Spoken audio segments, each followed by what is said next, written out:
Cette exposition, elle vise à revenir sur 70 ans d'histoire d'un campus scientifique, campus du CNRS de Gif-sur-Yvette, au travers des différentes activités qui ont été accomplies tout au long de cette décennie, de manière à rendre accessible un certain nombre d'éléments au grand public, à leur faire comprendre la vie scientifique, mais aussi humaine, technique, les échanges qui ont pu avoir lieu sur ces sites de recherche qui existent maintenant depuis la Libération, depuis 1946.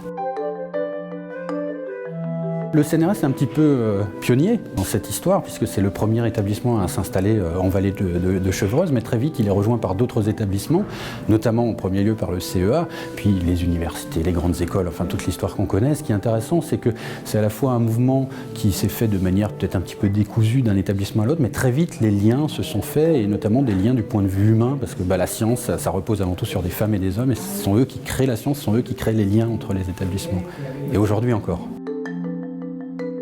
Il y a eu sur ce site un certain nombre d'événements marquants de tout point de vue, que ce soit scientifique, que ce soit humain, des visites de politique. Donc c'est vraiment un site qui a eu une vie foisonnante tout au long de cette période, que ce soit l'acquisition de 1946 qui implique des personnalités comme Frédéric Joliot-Curie ou d'autres, que ce soit les années 60 que j'ai eu l'occasion d'évoquer dans la conférence qui précédait, et puis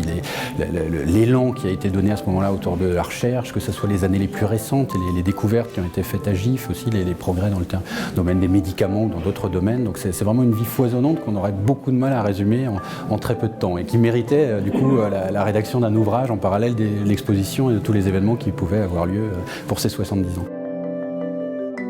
L'objectif de l'ouvrage, c'était de revenir sur 70 ans d'histoire, mais c'est aussi un moyen de réfléchir à tout ce qui va se produire par la suite. Et en fait, c'est un coup d'œil dans le rétroviseur, l'ouvrage, l'exposition et d'autres éléments, un coup d'œil dans le rétro pour permettre de construire la suite de cette histoire qui, je l'espère, je le souhaite, je le pense même, sera aussi rayonnante que les pages précédentes.